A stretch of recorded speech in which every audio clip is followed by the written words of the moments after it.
خوش آمدید ناظرین، پروگرام اسپیشل رائے رمضان میں ہمارے ساتھ موجود ہے منظور احمد مہر اور ہمارے ساتھ ثنا خواہ موجود ہے محمد ذیشان قادری۔ اچھا سر، ہم بات کر رہے تھے جیسے آپ کی بایوگرافی کے حوالے سے، بچپن کو ہم نے لیا، آپ کے تعلیمی سلسلے کو لیا، روزوں کو بھی ہم نے لیا۔ یہ بتائیے کہ آپ نے اپنی اولاد کے لیے اپنے بچوں کو کس طریقے سے آگے بڑھایا، ان کو کس طرح پڑھایا، اس کے لیے بھی ہمیں کچھ بتائیں۔ شاکر صاحب بالکل، کیونکہ مجھے تو احساس تھا تعلیم کا، یعنی یہاں تک کہ میں بچوں کو ابھی تک، یعنی میں نے جو محنت کی ان کے ساتھ ہے ماشاءاللہ۔ جو میرا بڑا بچہ ہے انہوں نے ایم اے وغیرہ کر لیا، اس نے پھر بینک میں کچھ وقت اس نے نوکری کی تھوڑا عرصہ، لیکن بعد میں چھوڑ دی۔ لیکن الحمدللہ اس بینک سے اس کو ایکسپیرینس بہت ہوگا، ابھی اپنا کاروبار کر رہا ہے اور اس میں کامیاب ہے۔ تو جب کاروبار میں وہ کامیاب ہے، تعلیم ہے اس کی تو ٹھیک ہے، میرا خیال میں صحیح ہے اپنی جگہ پر۔ دوسرے بچے کو پھر میں نے لندن بھیجا تھا، اس کی اپنی بھی مرضی تھی، وہ ماشاءاللہ وہاں سے بیرسٹر ہو کر کے آیا ہے اور یہاں ٹھیک صحیح اس کا چل رہا ہے مطلب۔ اور اس کے علاوہ تیسرا جو بچہ ہے میرا، 4 بیٹے ہیں ماشاءاللہ، تو وہ بھی پڑھا لکھا ہے، لیکن گھر میں ہوتا ہے کیونکہ وہ کچھ ہے سمپل، اس کو ہم زیادہ ادھر ادھر بھیجتے نہیں ہیں۔ اور چھوٹا بچہ پڑھ رہا ہے، ابھی وہ تعلیم اس کی چل رہی ہے اور ہم ان کو شوق بھی دلواتے ہیں، بولتے بھی ہیں، بلکہ یہاں تک کہ میں ایک دلچسپ آپ کو بات بتاؤں، مجھے کبھی کبھی بچے کہتے ہیں کہ ابو بات یہ ہے کہ آپ اس عمر میں کیوں پڑھ رہے ہیں، اتنے آپ کے پاس بکس ہیں، ہزاروں کے حساب سے آپ کے پاس بکس رکھے ہوئے ہیں، آپ پڑھ بھی نہیں پاتے اتنے، اب اس ایج میں آپ کی ذمہ داریاں بھی بہت ہیں، اتنی اسٹیمنا بھی نہیں ہوگی، تو آپ کس طرح سے یہ اتنا پڑھتے بھی ہیں، پھر رات کو 9-10 بج جاتے ہیں۔ جیسے میں نے تھوڑی دیر پہلے ذکر کیا تھا آپ کو کہ پاکستان انسٹیٹیوٹ مینجمنٹ میں ابھی بھی میں جاتا ہوں پڑھنے کے لیے، اور 3-3 4-4 گھنٹے کی مسلسل پڑھائی ہوتی ہے وہاں پر، تھک بھی جاتے ہیں۔ تو میں کہتا ہوں بیٹا وہ اسی لیے کہ بھائی آپ کو بھی احساس ہو کہ آپ کا تو وقت ہے، ہمارا وقت گزر بھی گیا ہے، گزرے ہوئے وقت کے بعد اب میں اپنے والد صاحب کو یاد کر رہا ہوں کہ بھائی اگر وہ میرے اوپر سختی نہیں کرتا تو میں آگے آتا بھی نہیں، یہ اس کی مہربانی ہے، مجھے اتنا شوق نہیں تھا، لیکن اب مجھے اتنا شوق بڑھ گیا ہے کہ آپ بھی تھوڑا سا اس چیز کو دیکھ لیں اور نوٹ کریں۔ تو ہم اس سلسلے میں ان کو کافی بہت سمجھاتے ہیں، لیکن ماشاءاللہ وہ جوان ہو گئے ہیں، اب وہ زیادہ ڈانٹ والا تو ابھی وہ ہے نہیں، کیونکہ ان کی عمر بھی نہیں ہے کہ میں ان کو ڈانٹ لوں یا بھلا برا بولوں، اب وہ سمجھدار ہے، خود دنیا کا ان کو پتہ ہے۔ اچھا، اب کس طریقے سے آپ مینیج کرتے ہیں گھر کو، مینجمنٹ کو اور دوسرے معاملات کو؟ وہ اس کے سلسلے میں یہ عرض کروں آپ کو کہ کیونکہ ماشاءاللہ میرا بڑا بیٹا اس کو بھی ٹائم نہیں ملتا، اور وہ بھی اپنے کاروبار میں لگا رہتا ہے، دوسرا بھی اپنے اس میں کام میں لگا رہتا ہے، اور چھوٹا ایک پڑھ رہا ہے، اس کو بھی نہیں ملتا، تو گھر کی کافی ساری ذمہ داریاں مجھے سنبھالنی پڑتی ہے یہاں پہ کراچی میں۔ اور گاؤں میں تو خیر ٹھیک ہے، ادھر بھائی ہیں اپنے، وہ برادری سے سارا کچھ وہی کرتے ہیں ڈیل، یہاں پہ مجھے سب کچھ گھر کو سنبھالنا پڑتا ہے، اور پھر مجھے آفس بھی جانا پڑتا ہے، نیشنل کنسٹرکشن میں کام کرتا ہوں یہاں اپنا کراچی میں ابھی آج کل، تو مجھے وہاں بھی ٹائم دینا پڑتا ہے، پھر پڑھائی کو اپنے ایجوکیشن کو بھی ٹائم دینا پڑتا ہے، اور سوشل لائف پہ انسان کی سوشل لائف ہے جس کی میں سمجھتا ہوں کہ میں ابھی اس میں اتنا ٹائم دے بھی نہیں پاتا دوستوں کو بھی، تو اس طرح سے مطلب اتنا ٹائم بزی گزر رہا ہے۔ سیاست میں کیسے آپ آئیں گے اور آنا چاہیں گے؟ سیاست میں ایسا ہے شاکر صاحب کہ اب ارلی ایج میں ہم کافی دلچسپی رکھتے تھے اس میں، دیکھتے بھی تھے، اب اس وقت والی سیاست میں اور آج والی سیاست میں بہت فرق ہے۔ اب جو پہلے ابھی جو سیاستدان پہلے سے مطلب ہیں، جیسے ملک میں ہمارے ملک میں 2 پارٹیاں ہیں، بڑی پارٹیاں، نواز لیگ ہے اور پیپلز پارٹی ہے، ہم ان کو دیکھتے تھے۔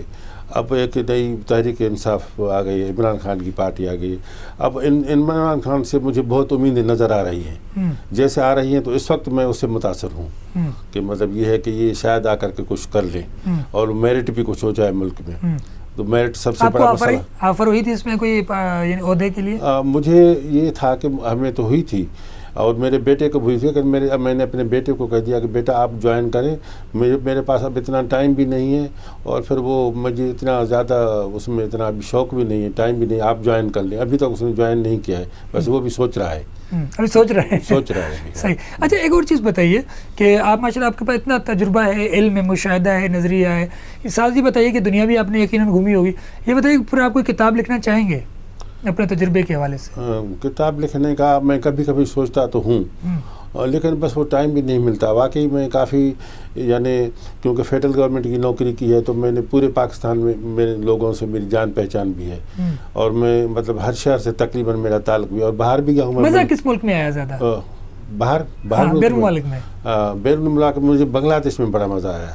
اچھا, ایسی کیا بات تھی وہاں؟ بنگلہ دیش میں یا تو یہ ایسی بات ہوگی کہ کیونکہ انجینئرس ایسوسیشن تھی وہاں مچھلی زیادہ تھی اس لیے. ہاں مچھلی زیادہ ہوتی ہے نہ, مچھلی بھی زیادہ, لیکن انہوں نے مجھے کافی یعنی وہاں خوش رکھا, میں کمفرٹیبل رہا. حالانکہ میں چیف انجینئر تھا, میرے پاس ٹائم کم تھا, میں 1 ہفتے کے لیے گیا تھا, لیکن کافی انہوں نے مجھے اچھا انٹرٹین کیا, میں گھوما بھی, اور مجھے ان کا کلچر وغیرہ یہ سب کافی چیزیں اچھی وہ آ گئی. اس کے علاوہ پھر یو کے کا ماحول بھی بڑا اچھا لگا. یو کے کا یعنی اس میں بھی یہ سمجھ رہے تھے کہ وہاں کے کلچر میں اور یہاں کے کلچر میں, کراچی کے کلچر میں کوئی فرق تو خیر ہے, فرق تو ہے, اس میں شک نہیں ہے, لیکن یہ ہے کہ آدمی اس میں یہ نہیں محسوس کرے گا کہ کوئی میرے لیے کوئی ایسی نئی جگہ ہے, تو وہ بھی صحیح ہے. باقی اس کے علاوہ باقی میں چائنا میں بھی کیا ہوں, چائنا. اچھا, آپ اتنے بڑے عہدے پر ہیں, چیف انجینئر, اب یہ بتائیے کہ ہاں میں تھا اس میں چیف انجینئر تھا. وہی چیز اسی طرف ہم آ رہے ہیں کہ آپ نے دنیا بھی دیکھی, پاکستان کو خوبصورت انداز سے دیکھا. یہ بتائیے کہ اب آپ کیا سمجھتے ہیں کہ پاکستان میں کس طریقے سے یعنی انجینئرنگ کا کام ہونا چاہیے ایک تجربے کی بنیاد پر؟ انجینئرنگ کا کام اصل میں سب سے بڑی بات جو ہوتی ہے میرے خیال میں اپنا شاکر صاحب, انسان کی دل جو ہے نا, دل میں سچائی ہونی چاہیے. صحیح. مطلب اگر دل میں سچائی ہے اور پھر انسان تھوڑا سا ڈھیلا بھی ہے, اور لیکن دل میں کیونکہ سچائی ہے, وہ کام کرنا چاہتا ہے سچے دل سے, تو میرا خیال میں اس سے کوئی اچھی بات. اور پھر انجینئر کو تو کوالٹی کا خیال کرنا چاہیے زیادہ تر, کوالٹی کی ادھر بھی اسی چیز کا کردار زیادہ آتا ہے, اپنی سچائی کا اور سچ بولنے کا, سچ بھی بولے اور اس میں پھر سچائی بھی ہو, اور اس کے ساتھ یعنی کوئی اپنا کوئی اس میں مفاد نہ سوچے. تو وہ ہر فیلڈ کے لیے, اور خاص کر کے انجینئرنگ کے لیے, اسی لیے کیونکہ یہاں پہ اربوں اور کروڑوں روپے کی پروجیکٹس ہوتے ہیں, بلڈنگس بنتی ہیں, اگر خدا نخواستہ اس میں بھی کوئی فالٹ پڑ جاتا ہے تو پھر انسان کو پھر وہ مشکل پڑ جاتا ہے, بلکہ وہ پوری عمر بھی اس کا وہ نہیں جاتا. اچھا, انجینئرنگ کاؤنسل جو بنی اس میں بھی آپ ممبر تھے اس وقت؟ ممبر میں تھا, ابھی بھی ہوں. اچھا جی ہاں. تو آپ چیف انجینئر کیسے بنے؟ کیا گورنمنٹ کی سطح پر تھے یا گورنمنٹ کی؟ تو جو انجینئرنگ کاؤنسل ہے کیا اس میں آپ کی کبھی عہدہ ملا آپ کو؟ انجینئرنگ کاؤنسل میں ایسا ہے نہیں, میں نے عہدے کی کوشش کبھی نہیں کی. اچھا. ہاں, اس میں میں نے کوشش نہیں کی کیونکہ ذمہ داری ہے کافی. میں اصل میں جو ہی میں اس میں انٹر ہوا ٹیکنیکل لائف میں, انجینئرنگ میں, تو مجھے کافی محنت کرنی پڑی کیونکہ ٹف جاب ہے. اس میں مجھے محنت کافی کرنی پڑی, اتنی کرنی پڑی کہ میرے جو دوست کولیگ ہوتے تھے وہ کہتے تھے کہ یار آپ اتنا کیوں کام کر رہے ہیں, آپ کو کیا اس کا اتنا کیا معاوضہ ملتا ہے. مطلب مختلف قسم کے اتنے سوال ہوتے تھے کہ میں مطلب اتنا ٹائم بھی نہیں ہے, ویسے مناسب بھی نہیں لگتا, تو ان کے ساتھ بھی مجھے فیس کرنا پڑتا تھا. میں نے پھر وہاں محنت کی. ٹھیک ہے, کالج لیول میں جو تھے اس زمانے میں ٹھیک ہے, والد صاحب سختی کرتے تھے, اپنا بھی جو تھوڑا بہت شوق تھا, لیکن جب فیلڈ میں آ گئے تو شوق مطلب بڑھ گیا. اسی لیے ہم نے سوچا کہ بھائی ٹھیک ہے, اگر ہماری کامیابی ہے تو اس میں ہے محنت کرنے میں. اس میں پھر میں نے محنت بہت کی اتنی, اور الحمدللہ اسی محنت کا پھل مجھے یہ ملا کہ ہمیشہ میری رپورٹس اچھی گئی, اور مطلب یہ ہے کہ میری ریپوٹیشن بھی اچھی رہی, اور مجھے جو باس ہوتے تھے اور وہ مجھے پسند کرتے تھے, اور مجھے کبھی سفارش کرانے کی ضرورت نہیں پڑی, میرا کام خود بخود ہو جاتا تھا. اچھا, پھر آپ انجینئرنگ کاؤنسل میں ممبر بنے تو الیکشن تو ہوتے ہی ہوں گے؟ ہاں, الیکشن ہوتے, ووٹ دیتا تھا میں, ووٹ دیتا. خود الیکشن میں کھڑے نہیں ہوئے؟ نہیں, میں کھڑا نہیں ہوا, میں مطلب ووٹ دیتا تھا, ممبر بننا شروع. کبھی کسی نے کہا آپ کو کھڑے ہونے کے لیے؟ ہاں, بس دوست تو کہتے تھے, دوست تو کہتے ہی رہتے تھے. صحیح. اچھا, انجینئرنگ کاؤنسل پورے پاکستان میں یا صرف کراچی میں ہی ہے؟ پورے پاکستان میں. ان کا ہیڈ آفس جو ہے اسلام آباد میں ہے. اچھا, ان کا اپنا ایک ریجنل آفس یہاں کراچی میں ہے, یہاں پہ زیادین اسپتال کے قریب ہی ہے, بہت اچھا بلڈنگ ابھی بنا ہے ان کا. صحیح. اچھا, ایک اور چیز بتائیے, آپ انجینئر نہ ہوتے تو کیا ہوتے؟ اصل میں یہ تھا کہ مجھے اب بھی پڑھانے کا بڑا شوق ہے, پڑھانے کا, کہ مطلب یہ, لیکن یہ ہے کہ پڑھانے میں میری تھوڑی سی مشکل مجھے یوں پیش آتی ہے کہ یہ جو سافٹ ویئر وغیرہ ہے, سافٹ ویئر جو ہم لوگ آپریٹ کرتے ہیں, حالانکہ میں نے ابھی بھی کلاس میں بیٹھ کر ابھی بھی میں نے سیکھنے کی کوشش کی اس کی, اب میں سمجھتا ہوں سب کچھ. اچھا, آپریٹ کرنے کا مجھے ٹائم نہیں ملتا, اگر ایک دفعہ میں نے آپریٹ کیا پھر 10 دن چھوڑ دیا, تو اب یہ ہے کہ پڑھانے وہ چیز کا, تو مجھے یہ شوق تھا کہ مطلب یہ ہے کہ میں اس فیلڈ میں آؤں کہ مطلب میں پڑھا لوں، مطلب یہ ہے کہ میں خود کسی کو لیکچر دے دوں، وہ مجھے ابھی بھی اس وقت بھی میں نے اس سے ہاتھ نہیں اٹھایا ہے، ابھی میرے ذہن میں یہ بات ہے، وہ پہلے بھی تھی اور ابھی بھی ہے۔ اچھا، جو بیرون ممالک کے انجینئر ہیں اور پاکستان کے انجینئر میں آپ کیا فرق محسوس کرتے ہیں؟ میرے خیال میں ابھی تو کوئی خاص اتنا فرق نہیں ہے۔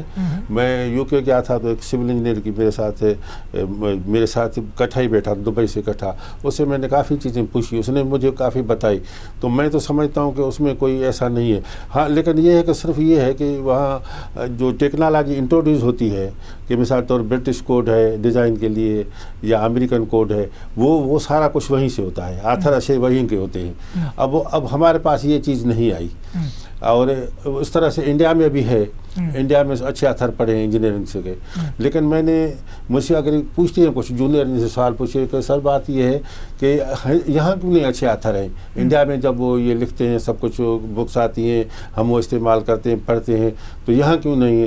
میں کہتا ہوں کہ یار بات یہ ہے، اگر یہاں پہ کوئی انجینئر بک کے ساتھ محنت کرنی پڑتی ہے، اگر وہ محنت کرے تو اس کو ملے گا کیا؟ میرے مطلب ہمارا ملک کو اتنا بڑا نہیں ہے، انڈیا بہت بڑا ملک ہے، یعنی 8 گنا ملک ہے یہاں سے، پاکستان سے۔ تو جب وہ کوئی آتھر محنت کرتا ہے سب کچھ چھوڑ کر کے، پورا اس پر اپنا توجہ دے کر کے بک کو کمپلیٹ کرتا ہے، تو اس کو کروڑوں روپے مل جاتے ہیں۔ تو اس کی ایک وجہ بھی ہے۔ تو ویسے مطلب ٹیلنٹ جو ہے نا وہ یہاں بھی کم نہیں ہے، یہاں بھی کم نہیں، ہمارا تو واسطہ پڑتا ہے، کیونکہ ہم ٹیلنٹ لوگ بیٹھے، بالکل ہم وہاں پہنچ نہیں پاتے، لیکن ہم اپریشیٹ کرتے ہیں۔ اگر ہم ابھی میں پروجیکٹ انسٹیٹیوٹ مینجمنٹ میں بیٹھتا ہوں، حالانکہ مجھ سے کم عمر والے لوگ ہیں، لیکن میں اپریشیٹ کرتا ہوں کہ یار یہ تو کافی آگے ہیں۔ جیسے میں نے نیپا ٹریننگ کی تھی نیشنل انسٹیٹیوٹ میں، 3.5 مہینے کی ٹریننگ تھی، وہاں بھی ہر فیلڈ کا آدمی تھا۔ تو مطلب یہ ہے کہ ان میں اتنا ٹیلنٹ تھا کہ ہم تو کہتے تھے کہ بھائی اچھا، بہت اچھا ٹیلنٹ ہے۔ اچھا، انجینئروں کو مثال کے طور پر اب آپ مثال کے طور آپ کو ایک موقع مل جائے کہ سب کو لیکچر دینے کا، آپ ان کو ایک لیکچر دیں گے انجینئرنگ کے حوالے سے، کیا لیکچر دیں گے؟ ہم ان کو ابھی یہ اتنا واسٹ ہے اپنا شاکر صاحب کہ مطلب اگر مثال کے طور پر ہم اس چیز پر دے دیں کہ پروجیکٹ کو کیسے شروع کیا جائے اور اس میں کتنے اسٹیپس آ جائیں گے، تو اب اس کو سمجھانے میں کم از کم 15 منٹ لگیں گے۔ دوسرا یہ ہے کہ اس کے علاوہ پھر دوسرا یہ ہے کہ پروجیکٹ مینجمنٹ کے حساب سے کہ اس میں کیا کیا چیزیں ہونی چاہیے، تو اس کے لیے 15 منٹ اور چاہیے۔ ابھی میں تھوڑا سا آپ کو مختصر نٹ شیل میں بتاتا ہوں کہ پروجیکٹ کیسے شروع کیا۔ اب جیسے شروع کیا، پہلے تو صرف ان کو یہ دیکھا کہ بھائی اگر آپ مثال کے طور پر آپ کو گورنمنٹ نے بلڈنگ دی، آپ کسی ادارے کے ہیڈ ہیں، تو آپ پہلے ریکوائرمنٹ دیں گے اپنی کہ مجھے یہ چیز چاہیے، اس چیز کو دیکھا جائے گا، پھر مارکیٹ سروے کیا جائے گا، پھر اس کی کاسٹ نکالی جائے گی، کاسٹ نکالنے کے بعد پھر اس کی پلاننگ کی جائے گی۔ پلاننگ میں بہت ساری چیزیں دیکھنی پڑتی ہیں، اس میں انوائرمنٹل فیکٹر بھی دیکھنا پڑتا ہے کہ انوائرمنٹل، کیونکہ میں انوائرمنٹل انجینئر ہوں سول انجینئر کے ساتھ ساتھ، تو اب انوائرمنٹل دیکھنی پڑتی ہے کہ جہاں ہم بنا رہے ہیں وہاں کا انوائرمنٹل کیا ہے، اور پھر اس سے کیا آؤٹ پٹ کیا ہوگا، یہ ساری چیزیں پھر پلاننگ میں دیکھنی پڑتی ہیں۔ اس کے بعد پھر کرتے ہیں ڈیزائننگ، اس کی ڈیزائننگ کے بعد پھر اپنا اس کو کام کو شروع کراتے ہیں۔ اچھا، یہ پروجیکٹ کتنے مہینوں کا ہے؟ 3 مہینوں کا، 1 مہینے کا؟ پروجیکٹ تو چھوٹے بھی ہوتے ہیں بڑے بھی ہوتے ہیں۔ اب جیسے میں نے 5-6 چیزیں آپ کو بتائی موٹی، اگر اس میں ہم گہرائی میں جائیں گے نا تو یہ کافی سارا ایک چیز اس کو سمجھانا پڑتا ہے۔ یہ تو ہو گیا اپنا پروجیکٹ کو شروع کرانے اور ختم کرانے کا۔ اچھا، اب دوسرا ہے یہ کہ پروجیکٹ کو مینیج کیسے کیا جائے۔ اب مینیج کرنے کے لیے پھر اس میں کاسٹ بھی چاہیے، اس میں لیڈرشپ بھی چاہیے، اور اس میں ٹیم ورک بھی چاہیے، اور ٹیم ورک کے علاوہ ٹرسٹ بھی کرنا ہے ایک دوسرے کے اوپر۔ اگر ٹرسٹ نہیں کریں گے تو کام بھی نہیں ہوگا۔ اور کنفلکٹ مینجمنٹ ایک ہے، کنفلکٹ یعنی کہیں کا جھگڑا یا کہیں آپس میں انڈرسٹینڈنگ نہیں ہے، اس چیز کو بھی ریزالو کرنا ہے۔ اور اس کے علاوہ کمیونیکیشن کا تو بہت سارا رول ہے۔ تو یہ ساری چیزیں، اب 2-4 اور بھی چیزیں ہیں، یہ ساری اس میں آ جاتی ہیں اس میں پروجیکٹ مینجمنٹ میں۔ تو یہ بھی کافی واسٹ ہے، کافی لمبا ہے یہ۔ اچھا، آپ کے پاس اتنا تجربہ ہے، اب آپ نے اتنا کام کیا ہے، تو انجینئرنگ کے حوالے سے آپ اگر مشورے دیتے ہیں، کوئی اصلاح کرتے ہیں، کوئی نیا تجربہ دیتے ہیں، تو سب سے بڑا تجربہ پاکستان کے لیے کیا دیں گے؟ جیسے میں نے عرض کیا تو ماشاءاللہ آپ بڑے اچھے ٹیلنٹ پڑے ہوئے ہیں، اور ایسے لوگ پڑے ہوئے ہیں کہ خود ہم ان کو دیکھ کر کے ہم سوچتے ہیں کہ کاش ہم بھی اسی طرح ہوتے، تو اب ایسے حالات میں تو میرا خیال میں یہ میرے اسے اوپر ہے بات، بیہائنڈ آف مائی پرزمپشن ہے. تو لیکن بات یہ ہے کہ میں پھر اسی چیز پر آتا ہوں کہ میں نے ہمیشہ پہلے بھی یہ کام کیا تھا، اب بھی میں اس چیز میں ہوں کہ میں جس زمانے میں جونیئر لیول پہ تھا، کام کوئی آتا تھا اشی پارٹی والا، تو میں کوشش کرتا تھا کہ اشی پارٹی کرے اس کو. اگر اشی پارٹی اس کو کام کرے گی تو کام بھی صحیح ہوگا، اگر اشی پارٹی نہیں کرے گی تو وہ کام بھی صحیح نہیں ہوگا. تو اس میں دل کا اور سچ بولنے کا رول بہت ہوتا ہے. صحیح. رمضان کا یہ مہینہ ہے، سیر و افطار جو ہے اپنی جگہ پر آب و تاب سے جاری ہے، لوگ روزہ بھی رکھ رہے ہیں. آپ کوئی ایسا پیغام، ایسی بات کہنا چاہیں؟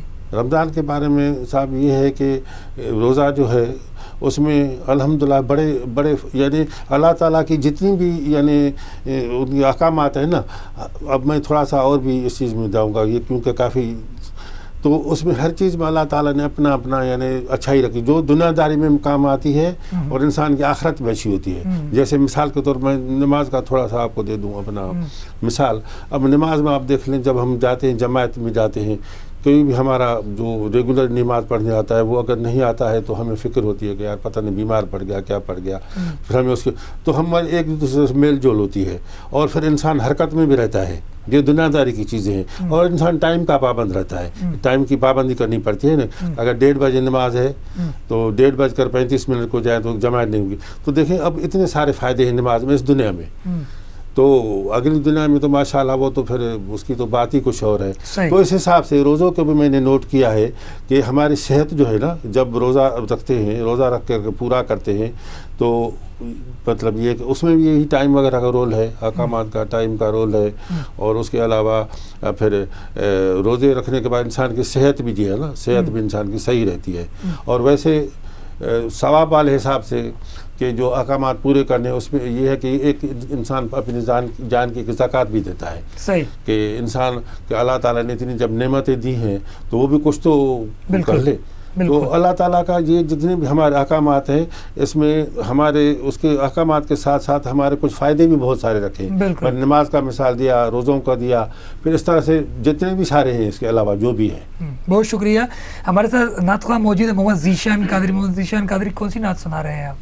شاکر بھائی مجھے کلام خود بھی بہت پسند ہے، انشاءاللہ آپ سنیں گے تو. بسم اللہ. کاش دہلیز محمد پہ بچھونا ہوتا، کاش دہلیز محمد پہ بچھونا ہوتا، کاش دہلیز محمد پہ بچھونا ہوتا. کتنا بے مثل میرا جاگنا سونا ہوتا، کاش دہلیز محمد پہ بچھونا ہوتا. ان کے نزدیک تو بنتی میری بگڑی پل میں، ان کے نزدیک تو بنتی میری بگڑی پل میں. بس ذرا سا مجھے پلکوں کو بھگونا ہوتا، بس ذرا سا مجھے پلکوں کو بھگونا ہوتا. اور شاعر کیا خوب فرماتے ہیں، سبحان اللہ. میرے سجدوں کی جگہ ہوتی ریاض الجنہ، میرے سجدوں، ہاں میرے سجدوں کی جگہ ہوتی ریاض الجنہ. میں تو جیتے جی جنت کا نمونہ ہوتا. سبحان اللہ، سبحان اللہ. کاش دہلیز محمد پہ بچھونا ہوتا. اور شاکر بھائی شعر مجھے بہت دل و جان سے پسند ہے. شاعر فرماتے ہیں بسم اللہ. ربنا تا مجھے بچوں کی خوشی کا سامان، ربنا تا ربنا تا مجھے بچوں کی خوشی کا سامان، میں بھی حسنین کے ہاتھوں کا کھلونا ہوتا. سبحان اللہ. میں بھی حسنین کے ہاتھوں کا کھلونا ہوتا. سبحان اللہ، سبحان اللہ. بہت اچھے انداز سے آپ نے پڑھا. محمد ذیشان قادری، بہت شکریہ پروگرام میں تشریف لانے کا. بہت شکریہ منظور احمد مہر صاحب پروگرام میں تشریف لانے کا. ناظرین، گفتگو کا سلسلہ جاری و ساری ہے. ملتے ہیں کچھ توقف کے بعد.